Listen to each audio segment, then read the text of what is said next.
The events surrounding the sinking of the aircraft carrier USS Lexington in the Battle of the Coral Sea represent a crucial moment in the history of naval warfare. This conflict was not only a massive operational challenge, but also marked a profound shift in how battles were fought at sea.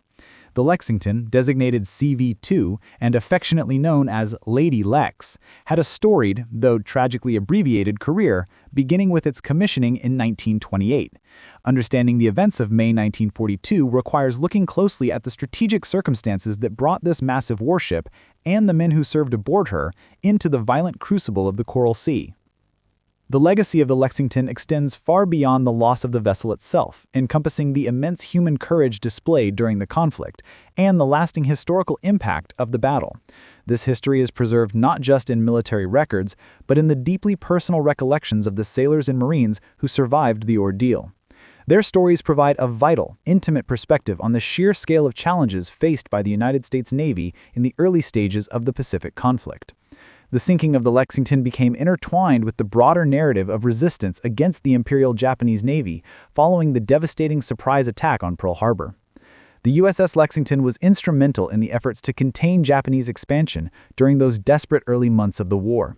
Its final engagement, the Battle of the Coral Sea, holds the unique distinction of being the first major engagement in world history fought primarily between aircraft carriers. This development meant that the opposing fleets rarely, if ever, came into direct visual contact. The entire battle hinged on the reach and effectiveness of air power, marking a definitive end to the era of battleship supremacy and ushering in the dominance of the carrier group. This dramatic change in naval strategy highlights why the Lexington's final hours are so crucial to military history.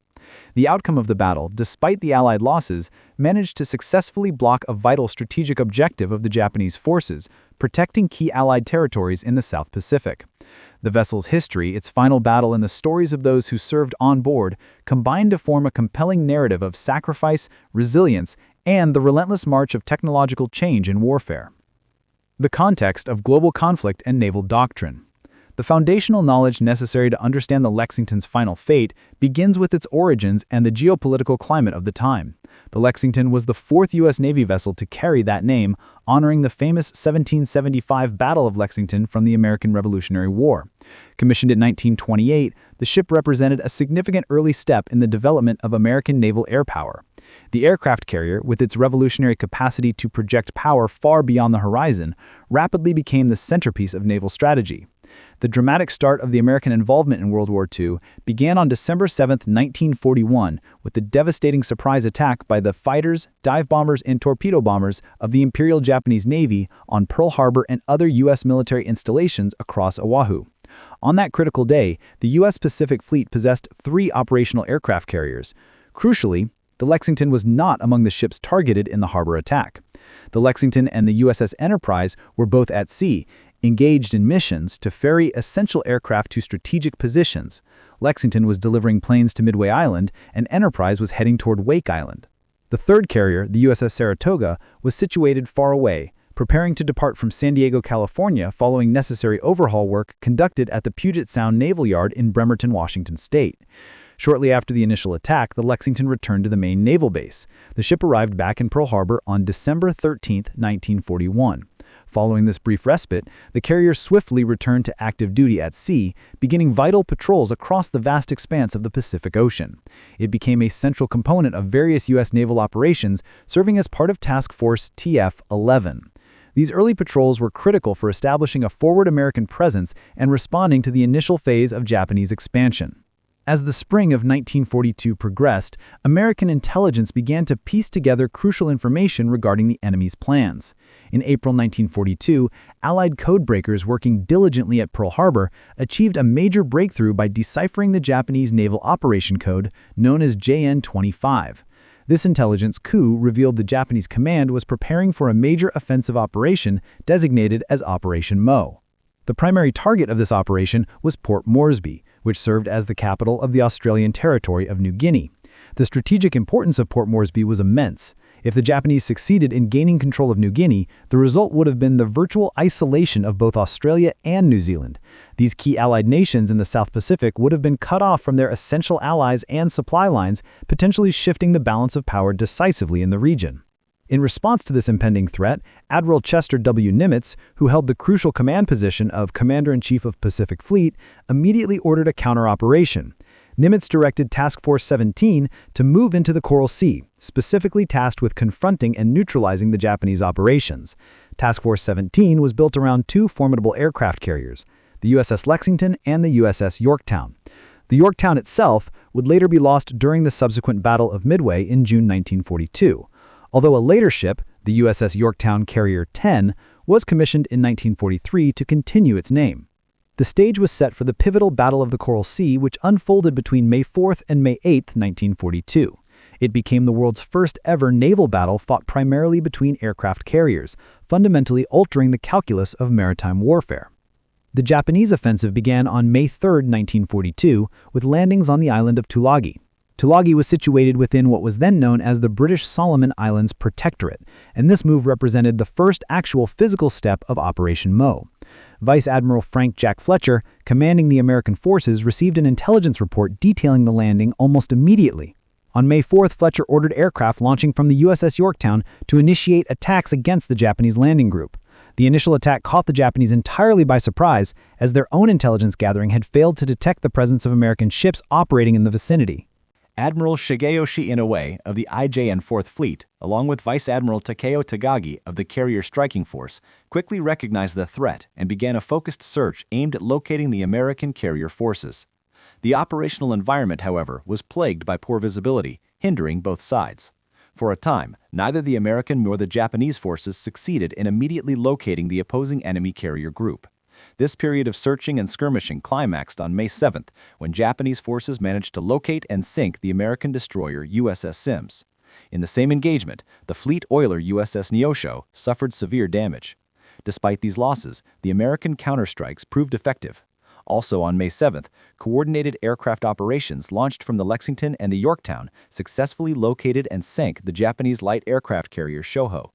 These engagements established the ferocity and unpredictable nature of this new form of naval air combat. The turning point came on May 8th, when both American and Japanese naval forces finally established definitive awareness of the enemy fleet positions. The moment of reckoning had arrived for the Lexington. The crucible of May 8th, sinking and survival.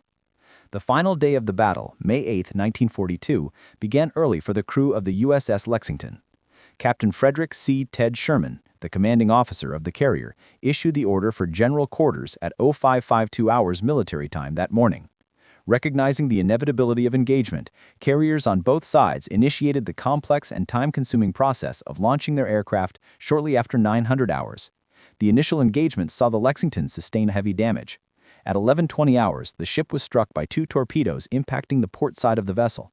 These devastating strikes were immediately followed by the impact of two bombs. The coordination of the Japanese attack, employing both torpedoes aimed below the waterline and bombs striking the upper deck, proved overwhelming. The torpedo and bomb damage inflicted upon the Lexington initiated a cascade of critical failures.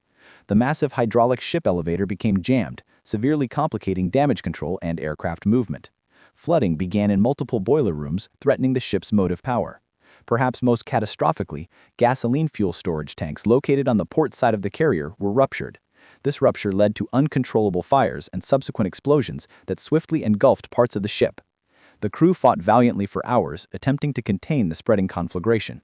However, the fires proved impossible to extinguish. The situation deteriorated rapidly, forcing Captain Sherman to make the agonizing decision to order the crew to abandon ship at 17:07 hours. The evacuation process was fraught with peril and urgency. The destroyers and cruisers assigned to Task Force 17 immediately moved in to begin the rescue operation, pulling sailors and Marines out of the water. Pictures taken at the time illustrate the desperate scene. Sailors and Marines rapidly evacuating the massive carrier, which was already engulfed in smoke and flames. Shortly after Captain Sherman himself left the vessel, a massive explosion rocked the Lexington. The force of the blast was so intense that aircraft still remaining on the flight deck were visibly blown off the ship. The destroyer USS Hamon was visible in the photographs of the event, its bow pressed close, actively engaged in rescuing the crew members. Explosions and persistent fires continued to rage across the carrier throughout the evening of May 8, 1942. By 18:30 hours, just over an hour after the order to abandon ship, a significant number of personnel had been successfully evacuated. A total of 2,735 surviving sailors and Marines were pulled from the water and recovered by the rescue ships. The cost of the battle was tragic. 216 men had been killed in action aboard the Lexington. In accordance with naval tradition and the immense burden of command, Captain Sherman was recorded as the last man to depart the stricken carrier. The fate of the Lexington was sealed. Recognizing that the massive ship could not be saved and acknowledging severe strategic concerns, the destroyer USS Phelps was given the order to sink the carrier. There were three distinct reasons driving this difficult command. First, the ship was beyond salvage and deemed structurally irreparable. Second, the U.S. Navy was absolutely determined to prevent the Lexington from falling into enemy hands or becoming a triumphant war trophy for the Japanese forces. Third, and relatedly, the U.S. Navy wished to maintain the secrecy of the loss, at least for a time, preventing the Japanese from immediately realizing the extent of the damage they had inflicted. The USS Phelps carried out its grim duty, firing torpedoes into the Lexington at 1841 hours. Reports from observers describe the hull of the massive carrier as glowing a cherry red color, a testament to the uncontrolled inferno raging within. Despite the torpedo strikes, the resilient vessel took about an hour to finally succumb to the damage and sink beneath the waves of the Coral Sea. Despite the loss of the Lexington and other American forces, the battle was not fought in vain. Both sides sustained losses of men and ships. Crucially, however, the Allies succeeded in their overarching strategic goal, blocking the Japanese Operation Mo Drive into the Coral Sea, thereby protecting Port Moresby. Recognizing that their objective had been successfully countered, Admiral Shigeyoshi Inoue issued the order for the Japanese invasion force to turn back and return to port. The public would eventually learn of the loss of the USS Lexington, CV-2, in June 1942. A remarkable tribute to the lost ship followed quickly. The Four River Ship and Engine Building Company in Quincy, Massachusetts, the same shipyard where the original carrier had been constructed, was currently building a new ship intended to be named the USS Cabot. The shipyard submitted a petition to U.S. Secretary of the Navy Frank Knox, requesting that the name of the new vessel be changed from Cabot to Lexington. Secretary Knox agreed, ensuring the name's continued service. This fifth U.S. Navy ship to carry the name, USS Lexington CV-16, was commissioned on February 17, 1943, and immediately assigned to the Pacific Theater. The constant presence of CV-16 frequently confused the Japanese, who had sighted the vessel multiple times and mistakenly believed it to be the carrier they had sunk during the Battle of the Coral Sea. This confusion earned CV-16 the evocative nickname, the Blue Ghost. The legacy of the Lexington CV-16 continues today, serving as the USS Lexington Museum in Corpus Christi, Texas. However, the remains of the original Lady Lex, CV-2, were finally located decades later. On March 4, 2018, 76 years after the sinking, the expedition crew of the research vessel RV Petrel, funded by Microsoft co-founder Paul Allen, discovered the wreckage of the USS Lexington CV-2 deep beneath the Coral Sea. Voices from the Sea, the stories of survivors. The historical significance of the Battle of the Coral Sea is amplified by the individual human experiences of those who survived the ordeal of the sinking Lexington. The oral history interviews conducted with survivors provide unparalleled insights into the reality of naval combat, offering details that military records alone cannot capture.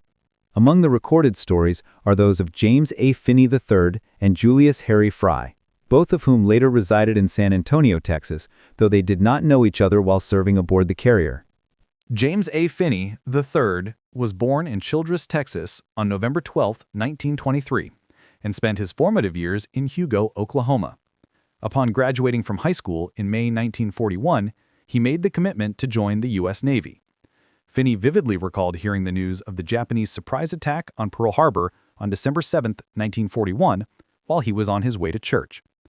After completing his foundational stateside training, Jim was assigned to the USS Lexington. While awaiting the carrier's arrival in Pearl Harbor, as the ship was out at sea, Phinney and his friends found a simple pleasure. They would run to a nearby Dole Pineapple Company building where they could drink pineapple juice directly from the drinking fountains.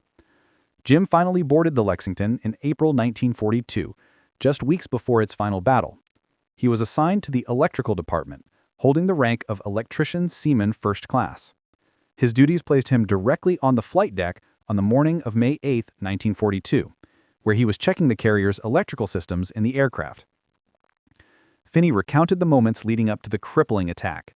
He observed a plane flying off the port side of the ship dropping an object. His initial, almost disbelieving thought was that something had simply fallen off the aircraft, and that somebody has sure messed up. That falling object, however, was the first Japanese torpedo, launched by a torpedo plane, and it was about to strike the Lexington. After the initial hits, the crew of the Lexington spent hours battling the relentless Japanese air attacks and the internal fires ignited by the bombs and ruptured fuel lines. Finally, the command came to abandon ship. Jim related a remarkably calm, almost surreal detail about the evacuation plan. There was an established procedure for evacuating the crew in sequential groups. While his group was waiting for their designated time to evacuate, they chose a truly unusual way to pass the time.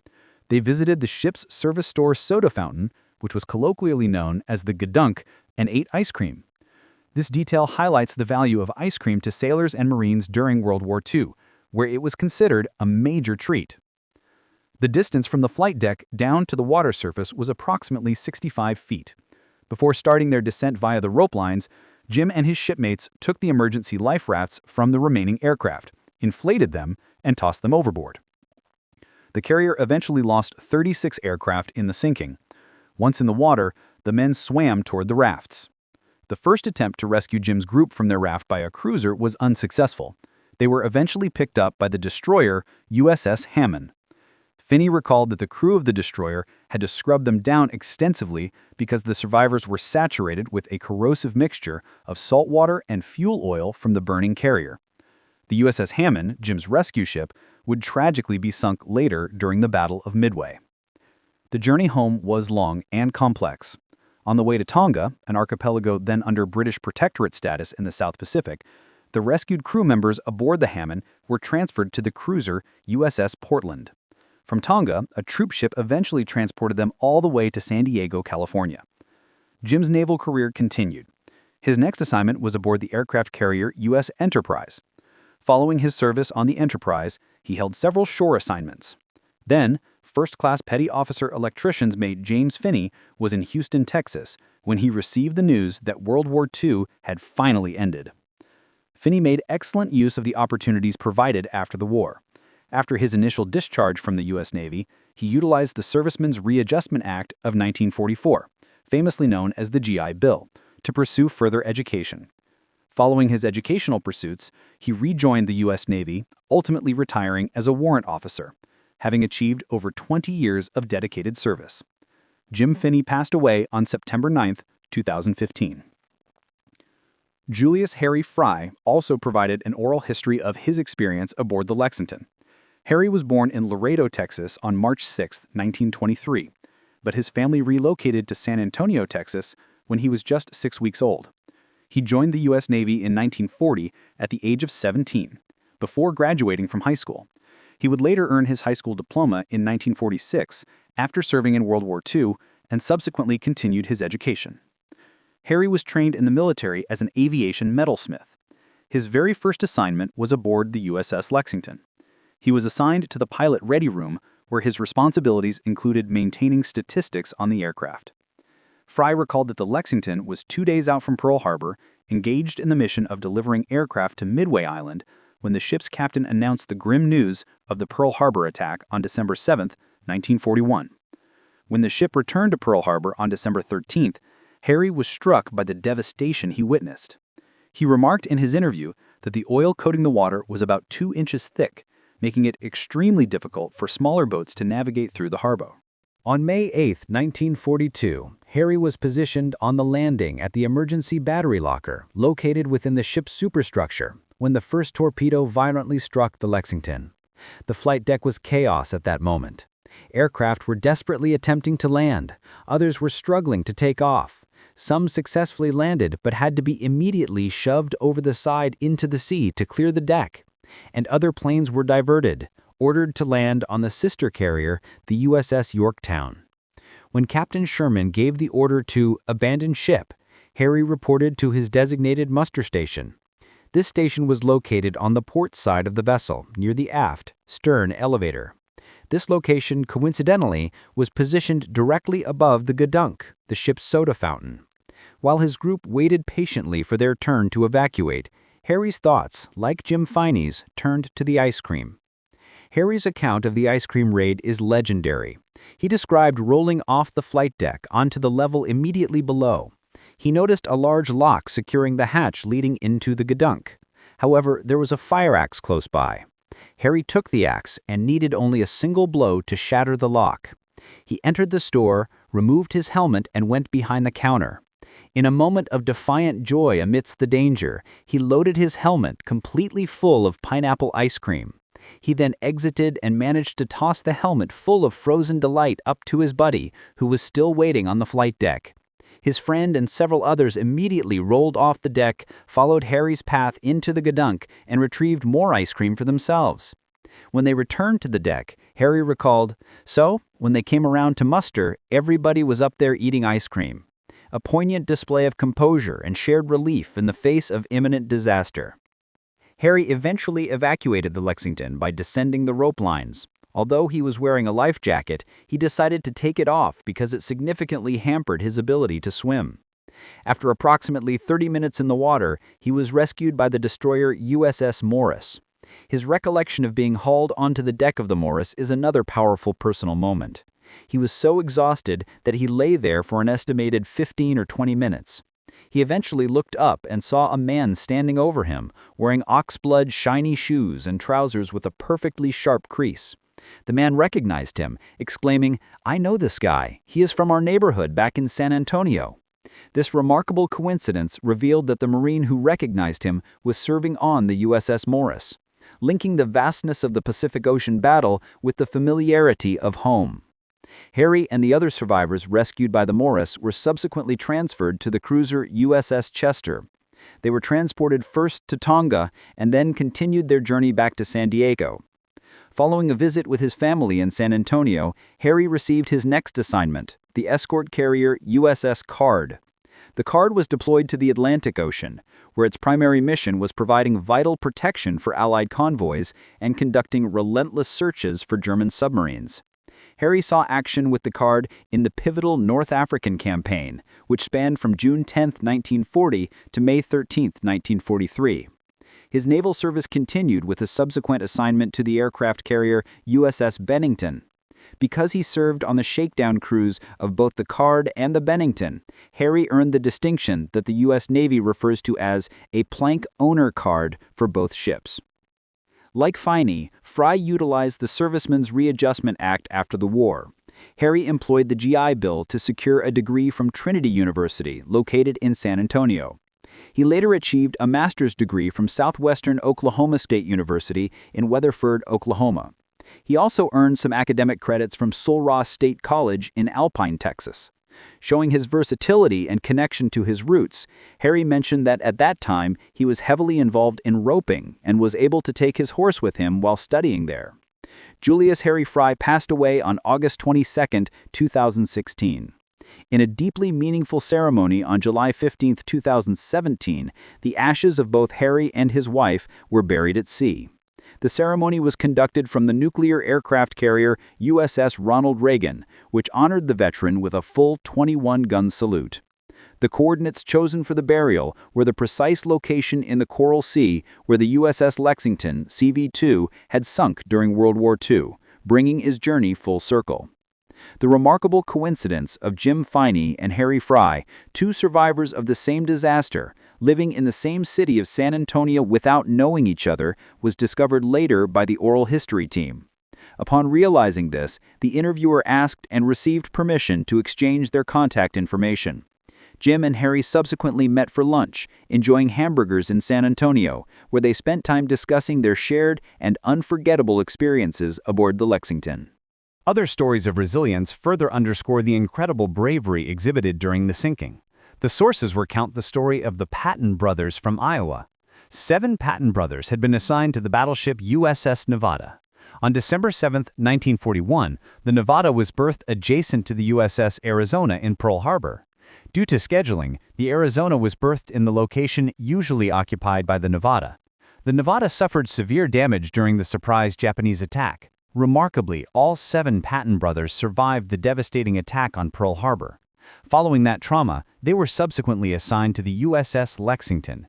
Incredibly, the Patton brothers were all survivors of the subsequent sinking of the Lexington in the Coral Sea. Following the tragic sinking of the 5 Sullivan brothers aboard the light cruiser USS Juneau in November 1942 during the naval battle of Guadalcanal, official policy changed. The surviving Patton brothers were subsequently assigned to serve on different ships to prevent such a massive familial loss. The boys' father, Floyd Patton, even received an age waiver during the war to join the Navy, though he sadly passed away from cancer in March 1945. The youngest Patton brother, Wayne, had been affectionately nicknamed Patton Pending until he reached the age required to enlist in the Navy. In a final triumph of resilience and fate, all 8 Patton brothers eventually returned home at the end of World War II. Even the carrier's beloved mascot survived the chaos. Captain Sherman, the commanding officer of the Lexington, kept his dog, a Cocker Spaniel named Admiral Wags, aboard the ship. According to the ship's lore, Admiral Wags held his own, unofficial muster station located directly beneath the captain's bed. Captain Sherman ensured the safety of his pet, managing to rescue Admiral Wags before he, as the last man, left the Lexington. The captain and his dog were briefly separated, evacuated on different vessels, but were happily reunited later at Tonga. Captain Sherman's wife, Fanny Jessup Sherman, commemorated the canine hero by writing a children's book about Admiral Wags, which was published in 1943. Admiral Wags passed away in 1949 at the age of 17, and he was buried in the Sherman's backyard with full military honors. Analysis of resilience, strategy, and legacy. The comprehensive narrative of the USS Lexington CV-2 offers deep insights into naval strategy, the nature of courage, and the long-term echoes of wartime experience. The Battle of the Coral Sea fundamentally confirmed the critical role of naval aviation. The engagement, recognized as the first in history fought exclusively between aircraft carriers, demonstrated that naval power could now be projected across hundreds of miles without the need for fleets to engage in direct gunnery range. The sinking of the Lexington tragically underscored the vulnerability of these massive vessels, particularly to coordinated torpedo and bomb attacks. The strategic significance of the outcome cannot be overstated. Despite the loss of Lady Lex, the Allied forces achieved a critical victory by successfully blocking Operation Mo. Admiral Inouye's decision to order the Japanese invasion force to retreat meant that Port Moresby, and by extension Australia and New Zealand, remained secured from invasion.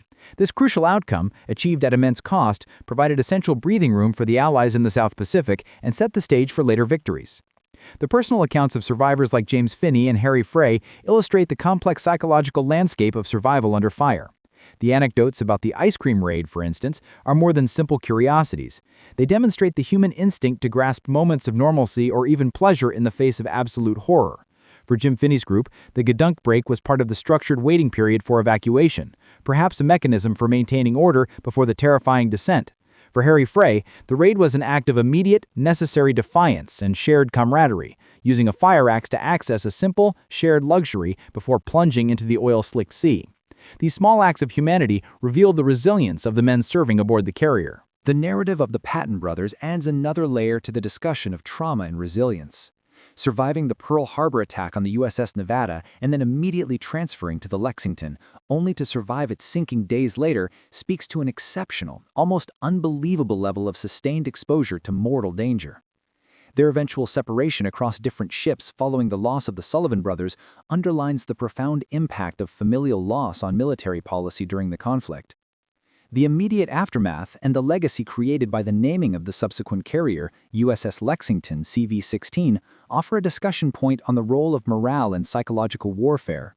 The Blue Ghost designation, arising from Japanese confusion over the original carrier's loss, successfully utilized the enduring presence of the ship's name to suggest that the United States' industrial capacity and fighting spirit were inexhaustible. This renaming tradition, initiated when the shipyard successfully petitioned Secretary of the Navy Frank Knox to change the name from Cabot to Lexington, served as a potent symbolic gesture of defiance and continuity. The long-term impact on the survivors also speaks to the value placed on service and education in the post-war era. Both Phinney and Frey utilized the benefits provided by the GI Bill, Servicemen's Readjustment Act of 1944. Phinney used it to further his education before rejoining the Navy and retiring as a warrant officer. Frey earned both a bachelor's degree from Trinity University and a master's degree from Southwestern Oklahoma State University, demonstrating how the investment in veterans allowed them to shape the post-war American workforce. Their professional achievements illustrate a critical result of their survival and the nation's commitment to supporting those who served. The physical reality of the Lexington was lost for 76 years until the wreckage of CV-2 was discovered on March 4, 2018 by Paul Allen's expedition crew. This rediscovery provides a tangible link to the past, affirming the location and details of the final moments of the great carrier, concluding a decades-long historical quest. The story of the Lexington is therefore a study in profound historical turning points. It highlights the rapid technological changes that redefined naval warfare. It documents a key strategic victory that protected Allied interests in the Pacific. And perhaps most compellingly, it preserves the authentic human experience, from the mundane, drinking pineapple juice and eating ice cream, to the terrifying, battling fires and descending 65 feet into an oil-slicked ocean, of the men who made history under the command of Captain Sherman, alongside their devoted mascot, Admiral Wags. Synthesizing findings and implications. The combined evidence drawn from strategic histories and personal testimonies yields us several key insights regarding the USS Lexington and the Battle of the Coral Sea.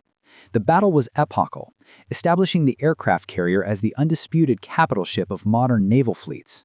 The sinking of the Lexington was a direct consequence of this shift, demonstrating that concentrated aerial attacks, particularly torpedo strikes, combined with bombing runs, could rapidly overcome even the largest and most heavily protected vessels.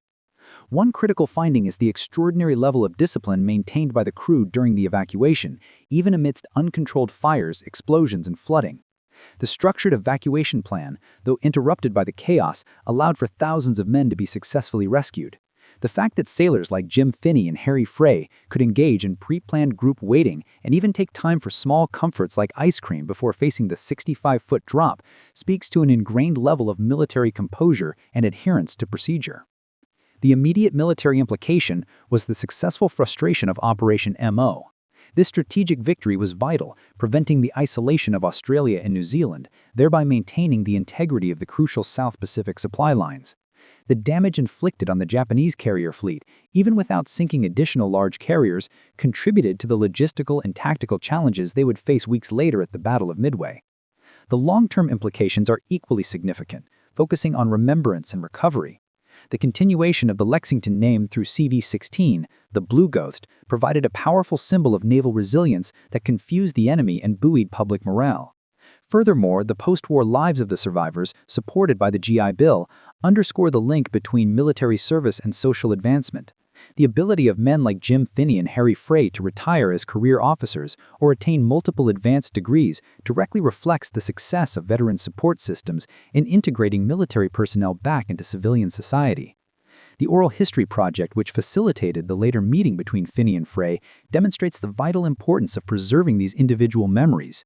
These recollections are not merely supplementary, they are essential for fully grasping the emotional and practical realities of wartime service. The accounts provided by the National Museum of the Pacific War ensure that the experience of the Lexington crew remains vivid and personal. The ultimate discovery of the wreckage in 2018, 76 years after its sinking, provides a definitive historical punctuation mark. It closes the geographical mystery of the vessel's fate, transforming the story from one of loss to one of historical verification.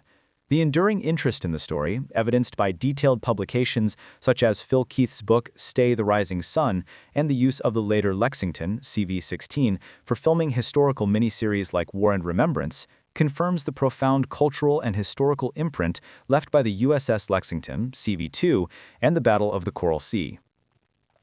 The Lexington's sinking confirmed a brutal truth. Naval aviation was the future of war, and carriers, while powerful, were now primary targets. The subsequent careers of the survivors, enriched by education and continued service, offer a counter-narrative of triumph over adversity. The men evacuated from the oil-slicked waters went on to build families and careers, ensuring that their collective experience served not only as a record of sacrifice, but also as a foundation for the future. Key takeaways and reflections. The history of the USS Lexington, CV-2, is a microcosm of the intense early struggles faced by the United States in the Pacific theater. It stands as a testament to the rapid evolution of warfare, where a battle fought without direct surface contact proved strategically decisive. The vessel, which began its service in 1928, had already cemented its place in naval history long before the final engagement. Its mission to ferry aircraft to Midway Island demonstrated its crucial logistical role immediately following the Pearl Harbor attack. The heroism displayed by Captain Sherman and his crew during the May 8th attack, facing insurmountable damage from 2 torpedoes and 2 bombs, ensured the safe evacuation of the vast majority of the crew.